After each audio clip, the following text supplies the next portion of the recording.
നമസ്കാരം സുഹൃത്തുക്കളെ, എല്ലാവർക്കും ഗ്രീൻ ടെക് യൂട്യൂബ് ചാനലിലെ പുതിയൊരു വീഡിയോയിലേക്ക് സ്വാഗതം. ഞാൻ അനീഷാണ്.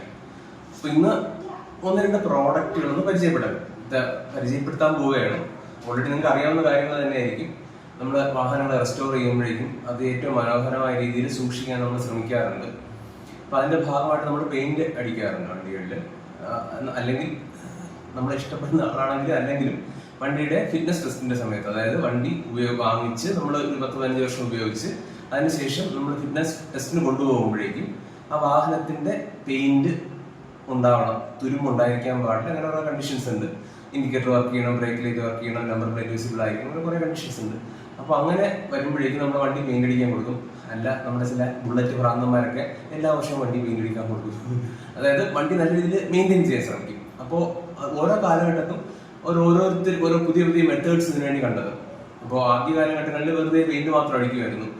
പണ്ട് കാലത്ത് എന്താ പറയുക, ബേസ് കോട്ട് വെറുതെ മെറ്റാലിക് അല്ലാത്ത സാധാരണ പെയിന്റാണ് യൂസ് ചെയ്തിരുന്നത്. അതിനുശേഷം മെറ്റാലിക് പെയിന്റ് യൂസ് ചെയ്തു. പിന്നീട് നമ്മൾ അതിന്റെ പുറത്ത് ക്ലിയർ കോട്ട് അപ്ലൈ ചെയ്തു. അത് കഴിഞ്ഞിട്ട് നമ്മൾ ടെഫ്ലോൺ അപ്ലൈ ചെയ്തു. പിന്നെ നമ്മൾ വാക്സ് ചെയ്തു. അതായത് പല കാലഘട്ടം. ഇപ്പോഴും നമ്മൾ PPF ചെയ്യുന്നു, അതുപോലെ തന്നെ സെറാമിക് കോട്ടും ചെയ്യുന്നു. അപ്പൊ നമ്മളങ്ങനെ ഒരുപാട് കാര്യങ്ങൾ ചെയ്തിട്ടുണ്ട്. അപ്പൊ ഇതിൽ നമുക്ക് കുറെ കാര്യങ്ങൾ പരിചിതമായിരിക്കും. നമ്മുടെ വാഹനത്തിൽ ക്ലിയർ കോട്ട് അടിക്കുക. അപ്പൊ ഈ ഒരു ബുള്ളറ്റിന്റെ ബോക്സ് ഞാൻ ജസ്റ്റ് പെയിന്റ് അടിച്ച് വെച്ചിരിക്കുകയാണ്. ഇത് പെയിന്റ് അടിച്ച് ക്ലിയർ കോട്ടും അടിച്ച് വെച്ചിട്ടുണ്ട്. അപ്പോൾ ക്ലിയർ കോട്ടിന്റെ ആ ഒരു ക്വാളിറ്റി നമുക്കറിയാം. ഇതിന് തന്നെ നമുക്ക് വാക്സ് ചെയ്ത് കുറച്ചുകൂടെ ക്ലിയർ ആക്കാൻ പറ്റും. ഇത് വാക്സ് ആണ്. ഇത് ഞാൻ നമ്മുടെ ഹാർഡ്വെയർ ഷോപ്പിൽ നിന്ന് വാങ്ങിച്ചതാണ്. ഇത് 209 രൂപയാണ് ഇതിന്റെ വില. അപ്പൊ അത് നമുക്ക് MRP 209, വാങ്ങിയത് 170 രൂപയ്ക്ക്. അതുപോലെ തന്നെ ഇത് ആമസോണിൽ നിന്ന് വാങ്ങിയത് സെറാമിക് കോട്ടാണ്. അപ്പോൾ ഈ ഒരു വീഡിയോയിൽ നമ്മൾ ചെയ്യാൻ പോകുന്നത് ഈ ഒരു വാക്സ് കോട്ട് ഈ ഒരു ക്ലിയർ കോട്ടിന്റെ പുറത്ത് അപ്ലൈ ചെയ്യുന്ന ഒരു പരിപാടിയാണ് നമ്മൾ നോക്കുന്നത്. ഫസ്റ്റ് ഓഫ് ഓൾ ആദ്യം ഇതിന്റെ നിലവിലുള്ള ഒരു ഫിനിഷ് കാണിച്ചു തരാം. അതായത് പെയിന്റ് ചെയ്തതിനു ശേഷം ക്ലിയർ കോട്ട് അടിക്കുമ്പോൾ തന്നെ നല്ലൊരു ഫിനിഷ് ആയിട്ട് കിട്ടും. അപ്പൊ അത് പക്ഷെ ചെറിയ ഈ ഒരു ഫിനിഷിൽ തന്നെ നമ്മൾ ഏകദേശം ഓക്കെ ആവും. അതായത് നമ്മുടെ വണ്ടി വാങ്ങിയ സെയിം ഫിനിഷ് കിട്ടത്തില്ല. നമ്മുടെ വണ്ടി വാങ്ങുന്ന സമയത്ത് അതിന്റെ സർഫസ് കറക്റ്റ് ലെവലായിരിക്കും, ഒറ്റ ലെവലായിരിക്കും, ചെറിയ അഡുലേഷൻസ് പോലും ഇല്ലാത്ത രീതിയിൽ പെർഫെക്റ്റ് പെയിന്റിംഗ് ആയിരിക്കും. പക്ഷെ നമ്മൾ രണ്ടാമത് പെയിന്റ് ചെയ്യുന്ന സമയത്ത് ചെറിയ അഡുലേഷൻസ് ഉണ്ടാവും. അതിന് നമ്മൾ മിക്കവാറും ക്ലിയർ കോട്ട് അടിച്ചിട്ട് നമ്മൾ എന്താക്കും, ക്ലിയർ കോട്ട് നമ്മൾ പോളിഷ് ചെയ്യാറില്ല. നമ്മൾ അത് വളരെ കുറച്ച് പേരെ ചെയ്യാറുള്ളൂ. അപ്പൊ അതിന്റെ നെക്സ്റ്റ് ലെവൽ പരിപാടിയാണ് നമ്മൾ ചെയ്യാൻ പോകുന്നത്. അപ്പൊ അതിന്റെ എന്റെ ഇംപ്രഷൻസ് നമ്മളിങ്ങനെ ചെയ്യുമ്പോഴേക്കും അത് എന്ത് വ്യത്യാസമാണ് ഉണ്ടാക്കുന്നത്. അതുപോലെ തന്നെ ഫസ്റ്റ് ഓഫ് നമ്മൾ ഓൾറെഡി ഫുൾ വണ്ടി താഴെ ഇരിപ്പുണ്ട്. നമ്മളൊരു വീഡിയോ ചെയ്യാൻ വേണ്ടിയിട്ട് മാത്രമാണ് ഈ ഒരു പീസ് മാത്രമാണ് തൽക്കാലം വീഡിയോയിൽ കാണിക്കുന്നത്. ഇതിനുശേഷം സെറാമിക് കോട്ടിംഗ് കൂടെ ചെയ്യുന്ന ഒരു വീഡിയോ നമ്മുടെ ചാനലിൽ പിന്നെ വരുന്നുണ്ടാവും, ഇപ്പോഴില്ല. അപ്പോൾ ആദ്യമായിട്ട് നമുക്ക് ഇതിനെ വാക്സ് ചെയ്യാം.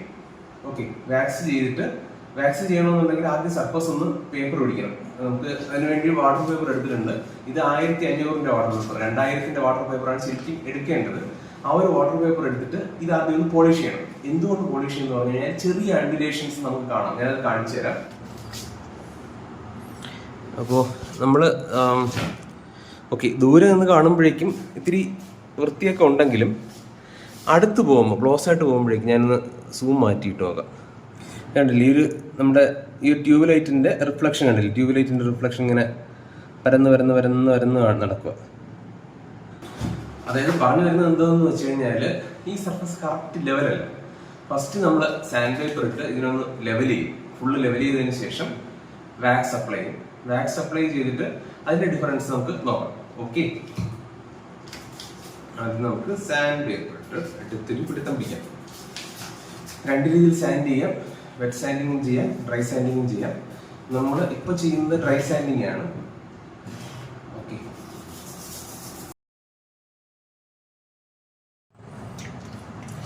ഫസ്റ്റ് ഓഫ് ഓൾ നല്ല രീതിയിൽ ഷേക്ക് ചെയ്യണം.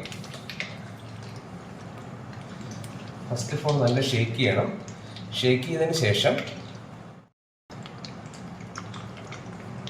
ഇതിന്റെ പുറത്ത് കോട്ടൺ തുണി വെച്ചിട്ട് അപ്ലൈ ചെയ്തിട്ട് മൈക്രോ ഫൈബർ ക്ലോത്ത് ഇട്ട് തുടച്ചെടുക്കണം. അതാണ് ഇൻസ്ട്രക്ഷൻസ്.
എന്തായാലും വാക്സ് അപ്ലൈ ചെയ്തു. ഇനി അതൊന്ന് തുടക്കുകയാണ്.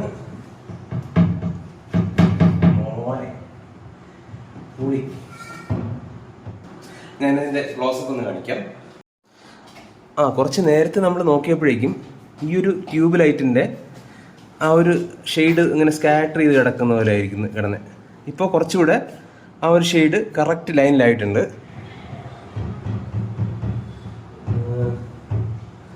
നമ്മുടെ ബനിയൻ വേസ്റ്റ് ഇട്ട് കുറച്ചതും മൈക്രോ ഫൈബർ ക്ലോത്ത് ഇട്ട് കുറച്ചതും അങ്ങനെ പ്രത്യേകിച്ച് വലിയ വ്യത്യാസമൊന്നും നമ്മുടെ കണ്ണുകൾക്ക് കാണാൻ സാധിക്കുന്നില്ല. അപ്പോൾ ഇതാണ് final product. Actually it's good. അപ്പോൾ ഇതിൽ പറയുന്നത് ക്ലിയർ കോട്ട് സേഫ് ആണ്. ക്ലിയർ കോട്ടിൽ നമുക്ക് യൂസ് ചെയ്യാൻ പറ്റുന്ന പ്രോഡക്റ്റാണ് 3M. അതുപോലെ തന്നെ പ്രൊവൈഡ്സ് UV പ്രൊട്ടക്ഷൻ ഉണ്ട്, വാട്ടർ റിപ്പലൻസും ഉണ്ട്. അപ്പോൾ ഈ രണ്ട് സംഭവം തന്നെയാണ് നമ്മുടെ സെറാമിക് കോട്ടിന് നമുക്ക് തരാനുള്ളത്. എന്തായാലും ഞാൻ തറന്നു പോയാൽ. അപ്പോൾ അടുത്ത വീഡിയോ നമുക്ക് സെറാമിക് കോട്ട് ചെയ്യുന്നതിനാ. എന്തായാലും എൻ്റെ പേഴ്സണൽ എക്സ്പീരിയൻസ് ഞാൻ പറയാം. വാക്സ് ചെയ്തപ്പോഴേക്കും നമ്മുടെ ക്ലിയർ കോട്ടിൽ നേരത്തെ ഉണ്ടായിരുന്ന ചെറിയ കുഞ്ഞു കുഴികൾ ഉണ്ടായിരുന്നില്ല, അതെല്ലാം മാറി. ഞാനൊരു കാര്യം ചെയ്യാം, ഈ ഒരു വീഡിയോയിൽ പകല് ഉള്ള വ്യൂ, അതായത് ഇത് 2 സൈഡ് ബോക്സ് ഉള്ളതിൽ ഒരു സൈഡ് ബോക്സ് മാത്രമേ ഞാൻ വാക്സ് ചെയ്തിട്ടുള്ളൂ. വാക്സ് ചെയ്യാത്ത ബോക്സിന്റെയും വീഡിയോ ഞാൻ കാണിച്ചു തരാം. ഇതാണ് നമ്മൾ വാക്സ് ചെയ്യാത്ത ബോക്സ്, ഇത് വാക്സ് ചെയ്ത ബോക്സാണ്. ഇതിലുള്ള മെയിൻ വ്യത്യാസം എന്ന് പറഞ്ഞു കഴിഞ്ഞാൽ ശരിക്കും കാഴ്ചയിൽ തിളക്കം കൂടുതൽ ഇതിനാണ്, ഈ ബോക്സിനാണ് ക്ലിയറിൻ്റെ ആ ഒരു തിളക്കം കൂടി നിൽക്കുന്നത്. ഇതിന് തിളക്കം കുറവാണ്, പക്ഷേ ഇതിൻ്റെ സർഫസ് കറക്റ്റ് ലെവലാണ്. കറക്റ്റ് മീൻസ് ഒരുവിധം ലെവലാണ്. നമ്മുടെ പെയിൻറ്റിങ് അല്ലേ. ഇത് കഴിഞ്ഞിട്ട് ഈ സർഫസ് കണ്ടില്ലേ, ചെറിയ ആൻഡുലേഷൻസ് ഉണ്ട്. പക്ഷേ ദൂരെ നോക്കുമ്പോഴേക്കും ഒരുപക്ഷെ അതായിരിക്കും കാഴ്ചയ്ക്ക് കുറച്ചുകൂടെ ഒരു ഇത് കിട്ടുന്നത്. പക്ഷേ അടുത്തോട്ട് വരുമ്പോഴേക്കും ചെറിയ പിരിവിരിപ്പുണ്ട്. അപ്പോൾ ആ ഒരു ആൻഡുലേഷൻസ് എല്ലാം നമ്മൾ വാക്സ് ചെയ്യുമ്പോഴേക്കും മാറി സർഫസ് നല്ല ലെവലായിട്ട് കിട്ടും. ഓക്കെ, ഇതാണ് പകലിലുള്ള ഒരു സിറ്റുവേഷൻ. നമ്മുടെ നേരത്തെ വീഡിയോയിൽ പറഞ്ഞതുപോലെ തന്നെ ഒരു ഗ്ലേസിങ് കൂടുതൽ, അതായത് നമ്മുടെ കാഴ്ചയ്ക്ക് കൂടുതൽ തിളക്കം തോന്നുന്നത് ബഫിങ്ങിന് മുൻപെയാണ്. ഇത് നമ്മുടെ കൈ കൊണ്ടാണ് ബഫ് ചെയ്തത്. മെഷീൻ വെച്ച് ബഫ് ചെയ്യുമ്പോൾ കുറച്ചുകൂടെ വൃത്തിയാകുമായിരിക്കും. എങ്കിലും മൈനർ സ്ക്രാച്ച് നമുക്കിതിൽ വിസിബിൾ ആണ്, വളരെ മൈനർ ആയിട്ടുള്ള.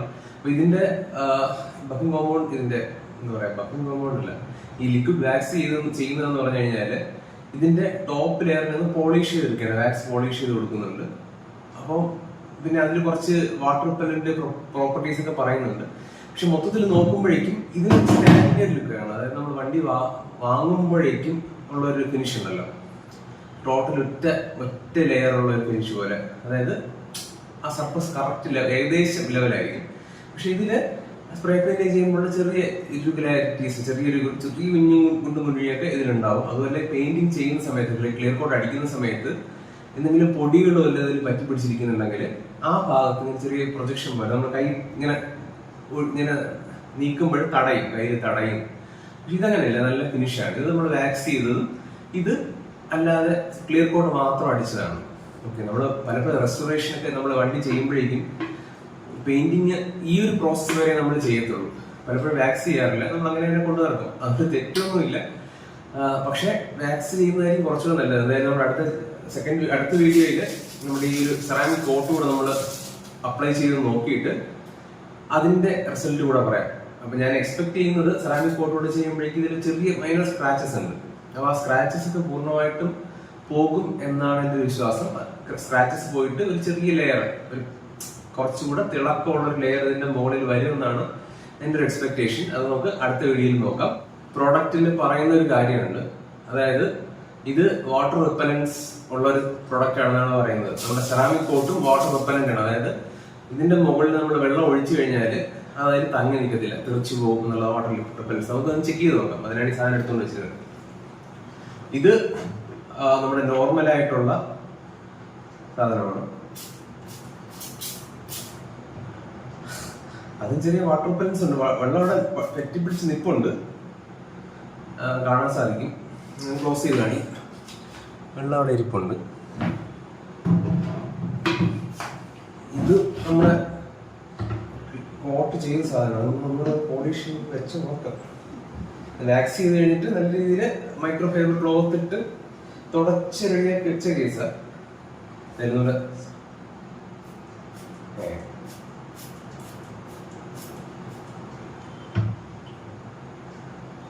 അതിലങ്ങനെ പറയത്തക്ക വ്യത്യാസം തോന്നുന്നില്ല.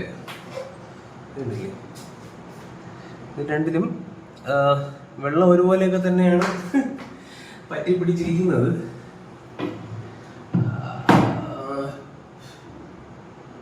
വാട്ടർ റിപ്പലൻസ് എന്നൊക്കെ പറയുന്നുണ്ട്. ഞാൻ അപ്ലൈ ചെയ്തതിന്റെ കുഴപ്പമുണ്ടാണെന്ന് അറിയത്തില്ല. എന്തായാലും ഈ പറയുന്ന തരത്തിലുള്ള വാട്ടർ റിപ്പലൻസ് ഒന്നും നമുക്ക് കിട്ടുന്നില്ല. അപ്പൊ ഇത്രയൊക്കെ ഉള്ളൂ ഇന്നത്തെ വീഡിയോ. എന്തായാലും നിങ്ങൾക്ക് നമ്മുടെ സാധാരണ ക്ലിയർ കോട്ടും ഈ അതിന്റെ മുകളിൽ വാക്സ് ചെയ്യുമ്പോഴുള്ള ഒരു വ്യത്യാസം കുറച്ച് മനസ്സിലായി കാണുമെന്നാണ് വിശ്വസിക്കുന്നത്. കുറച്ച് പേർക്ക് ഒരു വീഡിയോ പ്രയോജനകരമായിരിക്കും എന്ന് വിശ്വസിക്കുകയാണ്. മനോഹരമായിട്ടൊരു വീഡിയോ കാണാം. അതിന് കണ്ടിന്യൂസ് ആയിട്ടുള്ള വീഡിയോ ആയിരിക്കും വരുന്നത്. ബൈ.